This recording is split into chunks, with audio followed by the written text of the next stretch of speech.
अधिकार नसल्याशिवाय तुम्ही देवाला मागू शकत नाहीये. शास्त्र असं सांगतंय, ज्या व्यक्तीला दान द्यायचा तो अधिकारी असावा लागतो एक, आणि ज्याला दान मागायचं तोही अधिकारी असावा लागतो दोन.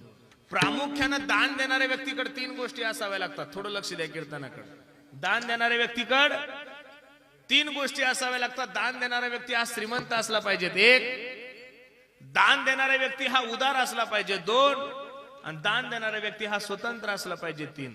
आता एवढं गोड नियोजन तुम्ही सर्व ग्रामस्थ मंडळींनी केलंय, लक्ष देऊन ऐका. काही काही लोकांना सुद्धा असं वाटतं की आपण एखाद्या कीर्तनकाराचं यजमानपद घ्यावं, काही काहीला सुद्धा असं वाटतं की आपण काल्याचा महाप्रसादाचं जेवण घालावं, काही काहींना असं वाटतं की आपण मंडपाचं मानधन द्यावं. पण त्याची घरची परिस्थिती एवढी नाजूक असती, दिवसभर काम केल्याशिवाय त्याची चूल पेटत. उदार खूप आहे, देण्याची इच्छा खूप आहे, पण प्रॉब्लेम असा आहे की तो श्रीमंत नाहीये. बरोबर आहे का नाही?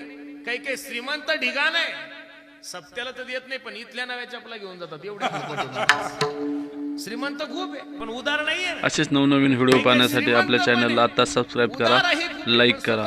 रामकृष्ण हरी मंडळी. देणगीदार ज्या वेळेस त्यांच्या दारात जातात, ओ पाटील, ओ पाटील, आपल्या गावात सप्ताह आहे, नामांकित कीर्तनकारांचे कीर्तन आहे. बर बर बर बर. लगेच तो म्हणतो, ए अगं चहा ठेव. घरात कोणीच नसतं. पोरी सांगतो, ए दिदी चहा ठेव. दिदी चहा वगैरे ठेवते, हा गप्पा मारतो. देवाचं काम आहे, आपण केलंच पाहिजे. देवाला नाही द्यायचं तर कोणाला द्यायचं? सप्तेचे जेवढे काही कार्यकर्ते त्यांना असं वाटतं हा काही काल्याचा प्रसाद घेतो. ते एवढे खुश असतात. आणि म्हणतो सांगा ना किती देणार पाटील? तो म्हणतो लिहा तुमच्या मनात, तुम्हाला जो आकडा लिहायचा तो. आता पोरायला वाटतं आपण जर 10,000 लिहावं, याला जर 15,000 द्यायची इच्छा असेल तर 5चं नुकसान आहे ना. हा म्हणतो नाही पाटील तुम्ही सांगा. नाही नाही नाही, अहो लिहा तुमच्या मनानं. देवानं काय कमी केलंय आपल्याला? अहो देवासाठी नाही द्यायचं तर कोणासाठी द्यायचं? पाटील सांगा ना. तो म्हणतो नाही नाही लिहा तुमच्या मनानं. असं लिहा म्हणल्या पाटील अर्धा तास थांबतो आणि अर्ध्या तासानं म्हणतो, हे बघा असं करा, लिहा 5 किलो तांदूळ आणि 11 रुपये वर्गणी. श्रीमंत खूप आहे, स्वतंत्र सुद्धा आहे, पण उदार नाहीये महाराज. काही साधक तुकोबरायकडे गेले, बाबा ज्या पांडुरंग परमात्म्याला तुम्ही दान मागताय, ज्या पांडुरंग परमात्म्याच्या दरबारामध्ये तुम्ही उभे आहात, तो पांडुरंग परमात्मा या 3 गुणांनी युक्त होता का? लक्ष देऊन ऐका. बंद करा म्हणा त्यांना, बस राहू द्या आता बंद करा आता. हा माग आवाज जात नाही का? ते साऊंडला आवाज दे दादा मागच्या. हा इकडच्या दे आणि मागच्या लोकांना आवाज आला पाहिजे, त्याची व्यवस्था करा. पुढचा कमी केला तरी चालतो, फक्त मागच्यांना आवाज आला पाहिजे आणि इकडच्यांना. पडदे माग लोक आहे का? आणि जाऊ द्या त्यांना ऐकू द्या. नाही दर्शन नाही, बडबड नका करू. काय नाही, कीर्तन ऐकायचं असतं. मार असतोच आहे मी, काही नवीन नाहीये. काही साधक तुकोबरायकडे गेले, बाबा याचा ट्रबल कमी कर दादा. ज्या पांडुरंग परमात्म्याला तुम्ही दान मागताय, तो पांडुरंग परमात्मा या 3 गुणांनी युक्त होता का? ज्ञानोबराय ज्ञानेश्वरी मध्ये सांगतात, ऐका यशस्वी औदार्य ज्ञान वैराग्य ऐश्वर्य हे 6 गुणवर्य वस्ती जेत म्हणून तो भगवान. षडगुण ऐश्वर्य संपन्न एक भगवंताची जाण, एक भगवंताची जाण, एक भगवंताची जाण. षडगुण ऐश्वर्य संपन्न एक भगवंताची जाण, एक भगवंताची जाण, एक भगवंताची जाण. षडगुण ऐश्वर्य संपन्न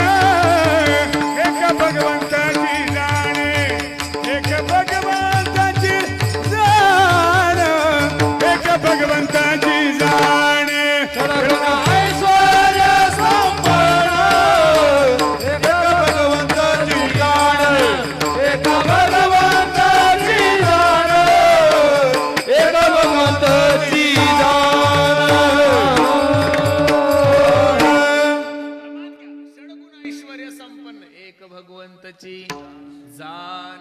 6 गुणाने युक्त येतो, पण त्याच्या प्रामुख्याने 3 गोष्टीचा जर विचार करायला गेलो तो पहिलं श्रीमंत आहे का.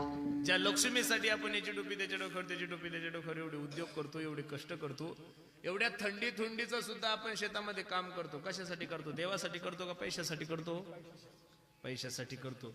पैशाशिवाय दुसरं काय करणार आहे महाराज? रात्रंदिवस शेतामध्ये कष्ट करायचे कायसाठी? देवासाठी का पैशासाठी? बोलत चला गड्यावर, लाजू नका. कायसाठी? पैशासाठी. हे नसल पटलं सोपं करून सांगतो, मी एवढ्या दुरून प्रवास करून तुमच्या गावाला कीर्तनाला आलो. देवासाठी का पैशासाठी? हा नाही, बोलत चला. असं मला काही वाईट वाटत नाही. त्याचं काय वाटणार आहे आता? आम्हाला कळू द्या. नाही नाही, आम्हाला कळू द्या आमच्याविषयी तुमच्या मनात किती पाप आहे. हे तोंडावाटे बाहेर येऊ द्या. असं मनात नका ठेवू. बरोबर आहे का नाही? मनात नका ठेवू. ज्या लक्ष्मीसाठी तुम्ही प्रयत्न करताय, ज्या लक्ष्मीसाठी मीही प्रयत्न करतो, ती लक्ष्मी माझ्या पांडुरंगाची दासी. किती गोड प्रमाणे नाटाच्या भगवंत सांगतात. जयाचे नाम पाप नासी, लक्ष्मी ऐसी जयाची दासी, तो हा तेज पुंज रासी, सर्व भावे तुका त्यासी शरण. जयाचे नाम पापनासी, लक्ष्मी ऐसी जयाची दासी, तो हा तेज पुंज राशी, सर्व भावे तुका त्यासी शरण. तो हा जो अभिवरीच्या तिरी, कट धरून या करी, पाऊले समची साजरी, भेटीसाठी तिष्ठत असे. लक्ष देऊन ऐका. नाटाच्या अभंगामध्ये तुकोबराय सांगतात, ज्या लक्ष्मीसाठी तुम्ही प्रयत्न करताय, ज्या लक्ष्मीसाठी मीही प्रयत्न करतोय, ती लक्ष्मी माझ्या पांडुरंगाची दासी होती. हे प्रमाण तुम्हाला कमी वाटतं, दुसरं प्रमाण घ्या. पाय लक्ष्मीचे हाती, हो हो, पाय लक्ष्मीचे हाती, पाय लक्ष्मीचे हाती, पाय लक्ष्मीचे हाती, पाय लक्ष्मीचे हाती, हाती, पाय लक्ष्मीचे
गोष्टी आहेत त्या भेटणारच आहे. इच्छा असून तरी भेटणार आहे, नसले तरी प्रारब्धात जर दुःख असलं ना महाराज तर तुम्ही ती थांबवू शकत नाहीये. अरे मला एक कळत नाहीये, कर्म आणि प्रारब्ध ह्या दोन गोष्टी अशा आहे महाराज, त्या मरेपर्यंत तुम्हाला सोडत नाहीये.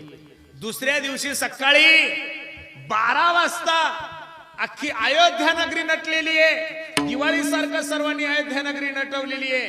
10-11 वाजता माझ्या प्रभू रामचंद्राचा राज्याभिषेक होणार. अख्खी अयोध्या नगरी सोन्यापेक्षाही जास्त नटलेली होती. जो पाय प्रभू रामचंद्राचा राजगादीवर पडायचा तोच पाय प्रभू रामचंद्राचा वनाच्या दिशेनं पडाला. म्हणून माझी सर्वांना विनंती, कोण दिवस येईल कैसा काही सांगताच येत नाही. कोणता दिवस माणसाच्या जीवनात कसा येईल काही सांगता येत नाही. आहे त्या परिस्थितीमध्ये माणसानं समाधानी राहा. मी तर या मताचा महाराज आहे. चाललंय ते देवाच्या सत्यान चाललं समजा 1, झालं ते देवाच्या सत्यान झालं समजा 2, आणि होणार आहे ते सुद्धा कोणाच्या सत्यान होणार आहे? तुमच्या सत्यान. काय चालतं? आपल्या सत्यान बायको चालत नाही आपली. बाकीच्या गोष्टी तुम्हाला काहीच सांगत नाही. आपल्या सत्यान जर आपलं घर चालत नाही तर बाकी काय चालणार आहे? म्हणून चाले हे शरीर. मग त्यानं सगळं जर तुम्हाला दिलेलं आहे, तर मागायची काही गरज नाही. अशा पवित्र वंशामध्ये माझे तुकोबराय जन्माला लक्ष देऊन कीर्तन ऐका. आणि गाथ्यामध्ये तुकोबरायचा एक अभंग आहे, काही मागणे हे. तुकोबराय छातीला हात लावून सांगतात, स्वाभिमानाने सांगतात, ए देवा आमच्या वाडवडिलाची रीत आहे, तुला काही मागायचं नाही. लक्ष देऊन ऐका बरं कीर्तन. वाडवडिलाची रीत आहे, आमची वंश परंपरा आहे, तुला काही मागायचं नाही. जे जगद्गुरु तुकोबराय छातीला हात लावून सांगतात की काही मागणे हे अमानुचित, त्या जगद्गुरु तुकोबरायचे 125 म्हणजे 125 अभंग मागणीवर प्रकरणात दिले. मग प्रश्न असा निर्माण होतो, न मागणारे जगद्गुरु तुकोबराय खरे का मागणारे जगद्गुरु तुकोबराय खरे? थोडं लक्ष द्या माझ्या कीर्तनाकडे. जगद्गुरु तुकोबरायने जो शब्द वापरलाय तो खूप महत्वाचा वापरलाय, तिथंच मेक आहे. पहिला एक प्रश्न आहे की काही मागणे हे आम्हा अनुचित. देवा अनुचित तुला मागणार नाही, पण उचित मात्र मागितल्याशिवाय राहणार नाही. सोपं एकदम. अनुचित म्हणजे काय आणि उचित म्हणजे काय सोपं करून सांगतो. एखादी माय माऊली आहे, तिची साडी फाटली, तिनं आपल्या नवऱ्याला सांगा, ओ मालक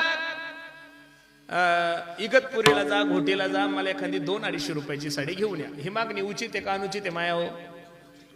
बोला, एकदम सोपा प्रश्न आहे. एखाद्या माय माऊलीची साडी फाटली, तिला शेतात जावं लागतं, तिनं आपल्या नवऱ्याला सांगा, ओ मालक ओ मला शेतात जावं लागतं, साडी फाटली, लोकांनी बघितलं, लोक तुम्हाला नाव ठेवतील, जा बाजाराला जा, मला 200-250 रुपयाची साडी घेऊन या. ही मागणी उचित आहे का अनुचित आहे?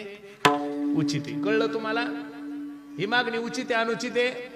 उचित आहे. आणि त्याच माय माऊलीने आपल्या नवऱ्याला सांगा, मालक त्या बकेटीमध्ये तेवढी साडी भिजत घातलेली 2 तासापासून तेवढी पिळून काढा. ही मागणी कशी आहे? हा बस सोपं आहे ना, एकदम सोपं आहे. बोलत चला फक्त. तुकोबराय सांगतात, अनुचित संसाराविषयी मी तुला काही मागणार नाही, पण उचित परमार्थाविषयी मी तुला काही मागितल्याशिवाय राहणार नाही. जगद्गुरु तुकोबराय असो, जेवढे काही साधू संत वारकरी संप्रदायामध्ये जन्माला आले, त्यानं देवाला देव सोडून दुसरं काही मागितलंच नाही. महाराज, तुमचा आणि माझा स्वभाव आहे, तुम्ही माणसापाशी जरी गेले तरी संसाराची चर्चा करता, तुम्ही संतापाशी जरी गेले तरी संसाराविषयी मागतो, आणि आपण देवापाशी जरी गेलो तर वाढावे संतान गृही व्हावे धान्य. जे वाढणारे तेच वाढणारे, जे होणारे तेच होणारे, आणि जी तुमची परिस्थिती राहणार आहे तीच परिस्थिती राहणार आहे. देवाला मागत असताना फक्त निश्चित असं मागा, हेचे दान दे गा देवा, तुझा विसरण व्हावा. हे नसल मागायचं, दुर्बुद्धी ते मना कदा नुपजो नारायणा. देवाला मागत असताना काहीच मागू नका. अनेक न लगे माईक पदार्थ, ते माझे अर्थ नको देवा. अनेक न लगे मुक्ती आणि संपदा, संत संग दे सदा. देवाला मागत असताना देवाविषयीच मागा, देवच मागा. तुकोबराय पांडुरंग परमात्म्याच्या दरबारामध्ये उभे आहे, आणि जगद्गुरु तुकोबरायला पांडुरंग परमात्मा म्हणतात, मागण्याची आस